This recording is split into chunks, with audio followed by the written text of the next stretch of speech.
എൻ്റെ പ്രിയമുള്ള സഹോദരങ്ങളെ, മഹാനായ നബി മുഹമ്മദ് മുസ്തഫ സ്വല്ലല്ലാഹു അലൈഹി വസല്ലമ തങ്ങളുടെ ജന്മദിനം കൊണ്ട് അനുഗ്രഹീതമായ പരിശുദ്ധമായ റബീഉൽ അവ്വൽ മാസം, ആ പുണ്യപ്രവാചകൻ സ്വല്ലല്ലാഹു അലൈഹി വസല്ലമ തങ്ങളുടെ ജനനം നമുക്കത് പറയാതിരിക്കാൻ കഴിയില്ല.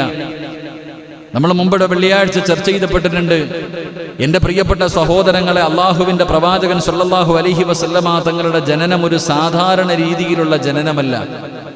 നമ്മൾ മദ്രസയിലെ 2ാം ക്ലാസ്സിൽ പഠിക്കുന്ന കാലം മുതൽ പ്രവാചകന്റെ ജനനവുമായി ബന്ധപ്പെട്ട ചില ചരിത്രങ്ങൾ, ചില സംഭവങ്ങൾ നമ്മൾ പഠിക്കാറുണ്ട്.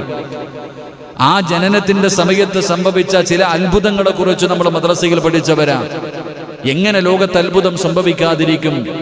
കിസ്രയുടെയും കൈസറിന്റെയും കൊട്ടാരങ്ങൾ പോലും എൻ്റെ പ്രിയപ്പെട്ടവരെ ചരിത്രങ്ങൾ നമുക്ക് പഠിപ്പിച്ചു തരുന്നു. അത്രയും അത്ഭുതങ്ങൾ, അങ്ങനെയുള്ള അത്ഭുതങ്ങൾ കാണിച്ചുകൊണ്ടാണ് മഹാനായ നബി മുഹമ്മദ് മുസ്തഫ സ്വല്ലല്ലാഹു അലൈഹി വസല്ലമ തങ്ങൾ ഈ ഭൂമുഖത്തേക്ക് കടന്നു വന്നത്.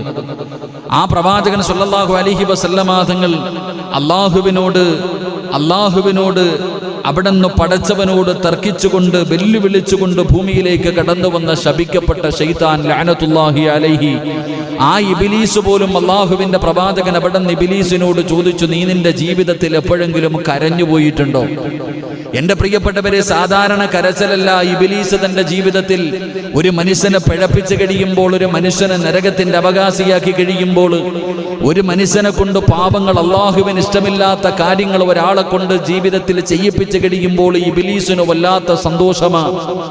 ഒരാൾ മരിക്കാൻ കിടക്കുന്ന സമയം അവന്റെ അടുക്കൽ പോയിരുന്നു വഞ്ചിക്കുന്നതിന് വേണ്ടി, അവനെ ചതിക്കുന്നതിന് വേണ്ടി, അവനെ ലാ ഇലാഹ ഇല്ലല്ലാഹ് എന്ന് പറയാതെ അവനെ കാഫിറായി മരിപ്പിക്കുന്ന ഒരവസ്ഥ കാണുമ്പോൾ ഇബ്ലീസിന് വലിയ സന്തോഷമാണ്. എൻ്റെ പ്രിയപ്പെട്ടവരെ, അങ്ങനെ സന്തോഷിക്കുന്ന ഇബ്ലീസ് തൻ്റെ ജീവിതത്തിൽ എപ്പോഴെങ്കിലും കരഞ്ഞിട്ടുണ്ടോ എന്ന് അള്ളാഹുവിൻ്റെ പ്രവാചകൻ സ്വല്ലല്ലാഹു അലൈഹി വസല്ലമ തങ്ങൾ ചോദിക്കുമ്പോൾ, അള്ളാഹുവിൻ്റെ പ്രവാചകനോട് ശപിക്കപ്പെട്ട ഇബ്ലീസ് പറയുന്നു, യാ റസൂലല്ലാഹ്, അള്ളാന്റെ നബിയേ, എൻ്റെ ജീവിതത്തിൽ ഞാൻ വല്ലാതെ കരഞ്ഞുപോയ 4 അവസരമുണ്ട് നബിയേ. ഇബ്ലീസ് അല്ലാഹുവിന്റെ പ്രവാചകനോട് പറയുന്ന തന്റെ ജീവിതത്തിൽ വല്ലാതെ കരഞ്ഞുപോയ, ഇബ്ലീസ് നെഞ്ചുപൊട്ടിയിട്ട് പേടിച്ചു വിറച്ച് കരഞ്ഞുപോയ 4 അവസരമുണ്ട്. അല്ലാഹുവിന്റെ പ്രവാചകൻ അവിടുന്ന് ഒന്നാമതായി ചോദിക്കുന്നു, നീ വല്ലാതെ കരഞ്ഞുപോയ, നിന്റെ ഹൃദയം പൊട്ടുന്ന രീതിയിൽ ദുഃഖം താങ്ങാൻ കഴിയാതെ നീ കരഞ്ഞുപോയ അവസരമേതാണെന്ന് അല്ലാഹുവിന്റെ പ്രവാചകൻ അവിടുന്ന് ചോദിക്കുമ്പോ ഇബ്ലീസ് പറയുന്നു, യാ റസൂലല്ലാഹ്, എൻ്റെ ജീവിതത്തിൽ ഞാൻ ഒന്നാമത് വല്ലാതെ പേടിച്ച് കരഞ്ഞുപോയ സമയമേതെന്നറിയുമോ?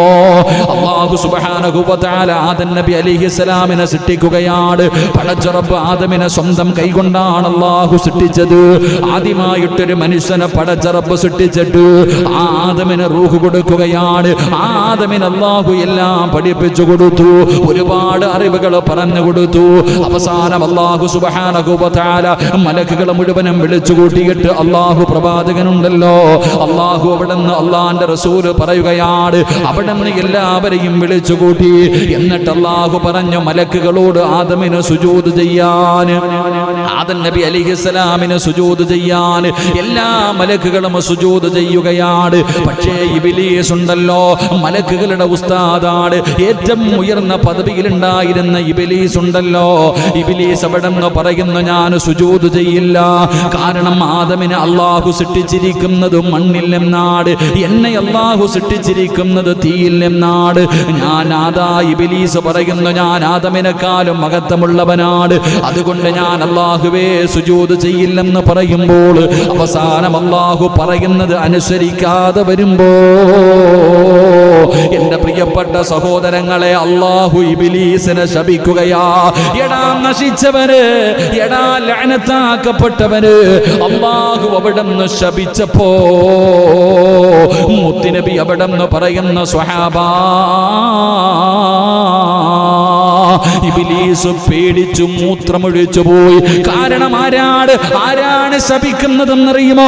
എന്റെ പ്രിയപ്പെട്ടവരെ, നമുക്ക് സഹിക്കാൻ കഴിയുമോ? നമ്മുടെ ഉമ്മയോ നമ്മുടെ ഉസ്താദന്മാരോ ആരെങ്കിലും നമ്മളെ ശപിക്കുന്നത് നമുക്ക് താങ്ങാൻ കഴിയില്ലല്ലോ. പക്ഷേ ഇബ്ലീസിനെ ശപിച്ചതാരെന്നറിയുമോ? ഈ പ്രപഞ്ചം മുഴുവൻ വടക്കി ഭരിക്കുന്ന രാജാതിരാജനായ മലിക്കുൽ ജബ്ബാറായ സർവാധിനാഥനായ സർവാധിപരനായ റബ്ബുൽ ഇസ്സത്തായ പടച്ച റബ്ബുണ്ടല്ലോ, അവനെ ശപിച്ചപ്പോ അവൻ വല്ലാതെ കരഞ്ഞു പോയെന്ന് നബി മുഹമ്മദ് മുസ്തഫ സല്ലല്ലാഹു അലൈഹി വസല്ലമ തങ്ങൾ. ഇബ്ലീസ് തന്റെ ജീവിതത്തിൽ കരഞ്ഞ ഒന്നാമത്തെ അവസരം. എൻ്റെ പ്രിയപ്പെട്ടവരെ, ഇപ്പോൾ നമ്മളിൽ പലർക്കും അങ്ങനെ ഒരു തോന്നലുണ്ട്. ആ തോന്നൽ ജീവിതത്തിൽ പാടില്ല എന്ന് അള്ളാഹുവിന്റെ പ്രവാചകൻ നബി മുഹമ്മദ് മുസ്തഫ സല്ലല്ലാഹു അലൈഹി വസല്ലം ഏത് തോന്നൽ? ചില വാക്കുകൾ പറയാൻ പാടില്ല. അള്ളാന്റെ ഖുർആൻ പറയുന്നു, അള്ളാഹുവിന്റെ വിശുദ്ധമായ ഖുർആൻ പറഞ്ഞു, ചില വാചകങ്ങൾ പറയാൻ പാടില്ല. നമ്മുടെ സംസാരങ്ങളിൽ ഇടയ്ക്കിടയ്ക്ക് വരുന്ന ചില വാചകമുണ്ട്. ഒന്ന്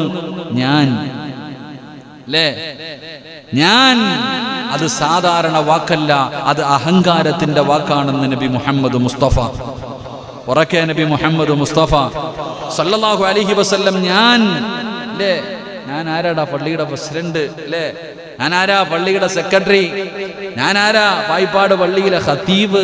നമുക്ക് ചില തോന്നലുണ്ട് ഞാനെന്ന്, ഇതല്ലേ? ഇബ്ലീസും അത് തന്നെയാ ചോദിച്ചത്. ആദമിനെ അള്ളാഹ് സൃഷ്ടിച്ചത് മണ്ണിൽ നിന്ന്, എന്നെ സൃഷ്ടിച്ചത് തീയിൽ നിന്ന്. ഞാൻ എങ്ങനെ ആദമിന് സുജൂദ് ചെയ്യും? വേണമെങ്കിൽ എൻ്റെ കാലിൽ വന്ന് വീഴട്ടെ, എൻ്റെ മുന്നിൽ സുജൂദ് ചെയ്യട്ടെ. എൻ്റെ പ്രിയപ്പെട്ട സഹോദരങ്ങളെ, ആ ഒരു ചിന്ത ഇബ്ലീസിന് വന്നു. അവനെ അള്ളാഹു ശപിച്ചു. അള്ളാഹു കാത്തിരക്ഷിക്കുമാറാകട്ടെ. അതുകൊണ്ട് ആ ശാപം, ചിലരുടെ ശാപങ്ങൾ വല്ലാതെ ഭയപ്പെടണം. ചിലരുടെ ശാപങ്ങൾ നമ്മൾ വല്ലാതെ ഭയപ്പെടണം. അങ്ങനെ ശപിക്കാൻ പാടില്ലെന്ന, സത്യത്തിൽ ശപിക്കാൻ പാടില്ല.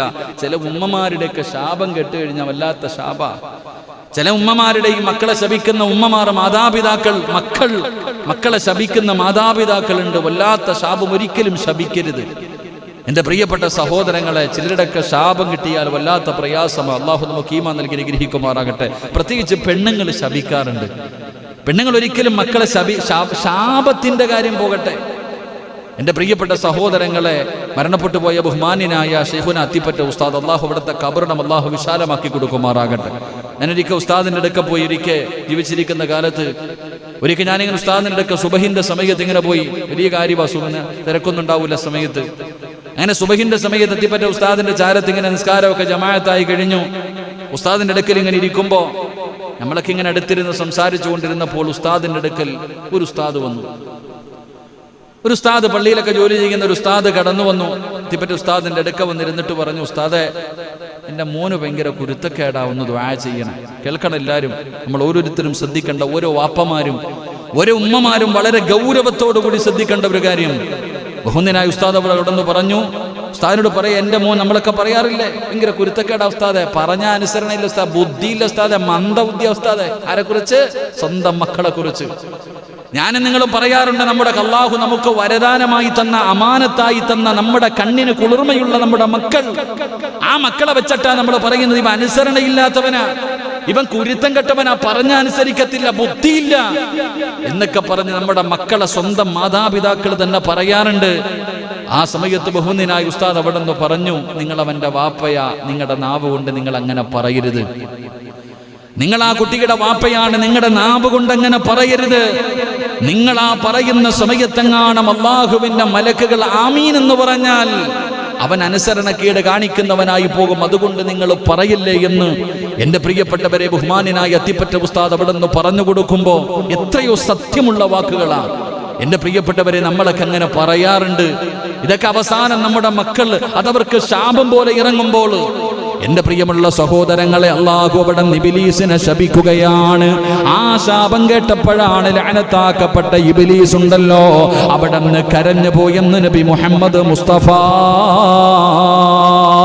സല്ലല്ലാഹു അലൈഹി വസല്ലമ തങ്ങൾ പറയുമ്പോൾ രണ്ടാമത്തെ അവസരം ഏതെന്നറിയുമോ? അല്ലാഹുവിന്റെ അനുഗ്രഹങ്ങൾ കൊണ്ട് നിറച്ച സ്വർഗ്ഗമുണ്ടല്ലോ, ഒരാൾക്കും ചിന്തിക്കാൻ കഴിയാത്ത, എത്ര വലിയ ബുദ്ധിയുള്ളവനാണെങ്കിലും അവനൊരിക്കലും ഊഹിക്കാൻ കഴിയാത്ത, ചിന്തിക്കാൻ കഴിയാത്ത പടച്ച റബ്ബിന്റെ സ്വർഗ്ഗമുണ്ടല്ലോ. ലഹും ജന്നാത്തുൻ തജ്രീ മിൻ തഹ്തിഹൽ അൻഹാർ. അൻഹാർ, പാലരുവികളും തേനരുവികളും ഒഴുകുന്ന പടച്ച റബ്ബിന്റെ സ്വർഗമുണ്ടല്ലോ, ഊഹിക്കാൻ കഴിയില്ല, അളക്കാൻ കഴിയില്ല. കാരണം സ്വർഗം അത്ര വിശാലമാണ്. അള്ളാന്റെ സ്വർഗം വല്ലാത്ത വിശാലമാണ്. എത്ര വഅദ് പറഞ്ഞാലും അത് നമുക്ക് തിരിയില്ല. ഇത് പറഞ്ഞത് ഞാനല്ല, അള്ള തന്നെയാ പറഞ്ഞത്. സ്വർഗത്തെ കുറിച്ച് പറഞ്ഞാ നിങ്ങൾക്ക് ആർക്കും മനസ്സിലാകില്ല. കാരണം സ്വർഗം അത്രയും വിശാലമാണ്. അതിനകത്ത് അല്ലാഹു അനുഗ്രഹങ്ങൾ കൊണ്ട് നിറച്ചിരിക്കുകയാണ്. അതിലുണ്ട് മുന്തിരിത്തോട്ടവും റുമ്മാനും, രസമുള്ളതാ കദളിപ്പഴം തിന്നാനും, താരാട്ടുപാടാൻ തോഴിമാർ പലരുണ്ട്, കൈമുട്ടുവാൻ ചില ദാസിമാർ വരവുണ്ട്. മണിയല്ല റബ്ബേ വാങ്ങുവാനാ വീട്, കൊതിയുണ്ട് വല്ലാതെപ്പോഴും അതിനോട്. അതിലേക്കു നീ ഒരു പാസുതാ മന്നാനേ, അതു നിന്റെ പക്കൽ മാത്രമാ ഹന്നാനേ. ഇതാണ് അള്ളാഹുവിന്റെ സ്വർഗം. എൻ്റെ പ്രിയപ്പെട്ട സഹോദരങ്ങളെ, എത്ര പറഞ്ഞാലും തിരിയൂല. പണം കൊടുത്താൽ വാങ്ങാൻ പറ്റുമോ? അള്ളാഹുടെ മുന്നിൽ പോയിട്ട് 50 കോടി തരാൻ പടച്ചവനെ സ്വർഗം താന്ന് പറഞ്ഞാൽ പറ്റുമോ? അള്ളാഹുടെ മുന്നിൽ പോയി യാചിക്കാനേ പറ്റൂ. അള്ളാഹു നമുക്ക് സ്വർഗം നൽകി അനുഗ്രഹിക്കുമാറാകട്ടെ. ആ സ്വർഗത്തിൽ നിന്ന് അള്ളാഹു ഇബ്ലീസിനെ പുറത്താക്കി, അവിടെ നാട്ടി പുറത്താക്കി. ഉസ്താദാണ് നോക്കിയില്ല, ഇറങ്ങടാന്ന് പറഞ്ഞു. എൻ്റെ സ്വർഗത്തിൽ നിന്ന് ഇറങ്ങടാ എന്ന് അള്ളാഹു ആട്ടിയിറക്കിയപ്പോ ആദം നബി പോലും കരഞ്ഞുപോയി എന്ന് ചരിത്രം പറയാ. ആദം നബി പോലും അവിടെ നിന്ന് ജിബ്രീൽ അലൈഹിസ്സലാം ഭൂമിയിൽ താമസിക്കുന്ന ആദം നബിയെ കണ്ടപ്പോൾ സങ്കടം തോന്നിയെന്ന. കാരണം ഏത് ലോകത്ത് നിന്നാണ് ദുഃഖവും പ്രയാസവും വേദനയും പട്ടിണിയും പ്രതിസന്ധിയും ഒന്നും അറിയാത്തൊരു സ്ഥലത്ത് നിന്ന് അള്ളാഹ് ആദം നബിയെ പുറത്താക്കിയേ. എൻ്റെ പ്രിയപ്പെട്ട സഹോദരങ്ങളെ, അള്ളാഹുവിന്റെ അനുഗ്രഹങ്ങൾ കൊണ്ട് നിറച്ച സ്വർഗത്തിൽ നിന്ന് ഇബ്ലീസിനെ പുറത്താക്കിയപ്പോ അവനെ വല്ലാതെ കരഞ്ഞുപോയെന്ന പ്രവാചകൻ സല്ലല്ലാഹു അലൈഹി വസല്ലമ തങ്ങൾ പഠിപ്പിക്കുമ്പോൾ മൂന്നാമതായിട്ട് ഇബ്ലീസ് കരഞ്ഞ സമയമേതെന്നറിയുമോ?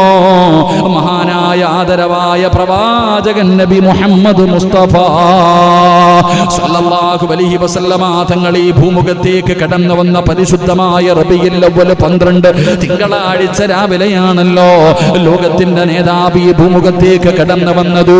ആ പ്രവാചകൻ സല്ലല്ലാഹു അലൈഹി വസല്ലമ തങ്ങൾ ഈ പ്രപഞ്ചത്തിലേക്ക് കടന്നു വന്നപ്പോൾ അല്ലാഹുവിന്റെ പരിശുദ്ധമായ ഖുർആൻ പോലും പറഞ്ഞു, വമാ അർസൽനാക ഇല്ലാ റഹ്മത്തൽ ലിൽ ആലമീൻ. ഖുർആൻ പോലും പറഞ്ഞല്ലോ പ്രവാചകന് കാരുണ്യമാണ്. ഈ ലോകത്തുള്ള സർവർക്കും കാരുണ്യമായിരുന്നല്ലോ. ആ കാരുണ്യത്തിന്റെ പ്രവാചകൻ ദുനിയാവില് മാത്രമല്ല ആഖിറത്തിലും പ്രവാചകന് കാരുണ്യമാണല്ലോ. നമ്മുടെ കയ്യിൽ പിടിക്കാൻ ആ പ്രവാചകനല്ലേ ഉള്ളൂ. എന്റെ പ്രിയപ്പെട്ടവരെ, അല്ലാഹുവിന്റെ പ്രവാചകന് സല്ലല്ലാഹു അലൈഹി വസല്ലമ തങ്ങൾ എല്ലാത്തിനെയും വല്ലാതെ സ്നേഹിച്ചിരുന്നല്ലോ. പ്രവാചകന് കാരുണ്യമാണ്. മദ്രസയിൽ പഠിക്കുമ്പോൾ എന്റെ പ്രിയപ്പെട്ടവരെ, നമ്മളതാ മാൻപേടയുടെ കഥ കേട്ടിട്ടുണ്ട്. മാൻപേടയുടെ കഥ കേട്ടിട്ടുണ്ട്. അല്ലാഹുവേ, മൃഗങ്ങളുടെ കഥ കേട്ടിട്ടുണ്ട്. അള്ളാന്റെ റസൂലിനോട് മാൻപേട സംസാരിച്ച ചരിത്രം നമുക്കറിയുമല്ലോ. അള്ളാഹുവിന്റെ പ്രവാചകനോട് ഒട്ടകം പരാതി പറഞ്ഞ കഥകളുണ്ടല്ലോ. കുതിരകൾ കഥ പറഞ്ഞ കഥയുണ്ടല്ലോ. എന്റെ പ്രിയപ്പെട്ടവരെ, പ്രവാചകൻ സല്ലല്ലാഹു അലൈഹി വസല്ലമ തങ്ങൾ എപ്പോഴും ഒരു സഹാബിയതാ ആദാ സഹാബി അള്ളാന്റെ റസൂല് കാണുമ്പോ ചോദിക്കും, നിന്റെ കിളിക്ക് സുഖമാണോ? നിന്റെ കിളിയെ വീട്ടിൽ വളർത്തുന്ന കിളിയെ കുറിച്ച് പോലും അള്ളാഹുവിന്റെ പ്രവാചകന് ചോദിക്കുമായിരുന്നു എന്ന് ചരിത്രം പറയുമ്പോ ആ പ്രവാചകൻ ഈ ഭൂമുഖത്തേക്ക് ആമിന റളിയല്ലാഹു തആല ആമിന ബീവിയുടെ ഗർഭാശയത്തിൽ നിന്ന് ഭൂമുഖത്തേക്ക് കടന്നു വന്നപ്പോ, യാ റസൂലല്ലാഹ്, ഞാൻ എൻ്റെ ജീവിതത്തിൽ വല്ലാതെ കരഞ്ഞു പോയി നബിയേ. ഇബ്ലീസ് മുത്തി നബിയോട് പറഞ്ഞു കൊടുക്കുകയാണ്. എന്നിട്ട് നാലാമതായിട്ട് ശപിക്കപ്പെട്ടവന് പറയുകയാ, ഞാൻ എൻ്റെ ജീവിതത്തിൽ കരഞ്ഞു പോയ നാലാമത്തെ സമയമേതെന്നറിയുമോ? അല്ലാഹുവിന്റെ പരിശുദ്ധമായ ഖുർആനിലെ സൂറത്തുൽ ഫാത്തിഹയുണ്ടല്ലോ. ആ ഫാത്തിഹ ഇറങ്ങിയ സമയത്താണ് മുത്തി നബിയേ